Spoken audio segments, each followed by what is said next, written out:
जब करेगा। और आपने ये मतलब एग्जॉस्ट जो लगवाई है बेंड पाइप से पूरा फुल सिस्टम है, तब भी इतना लाउड है ये।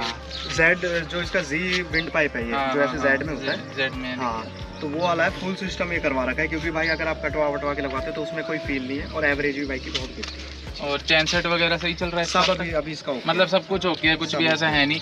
तो भाई देख ये चीज़ आप देख सकते हो कि मतलब 8000 RS चली हुई एकदम ब्रांड न्यू होती है, इसमें ऐसा कुछ दिक्कत आती नहीं है। तो ये भाई ने बता ही दिया है। और सर्विस इसकी 2 हो चुकी हैं। इसकी 2 हो चुकी है, एक जो पहले ऑनर पे थी जिन पे उन्होंने करवाई थी, और एक मैंने करवाई है 1.5 साल के अंदर।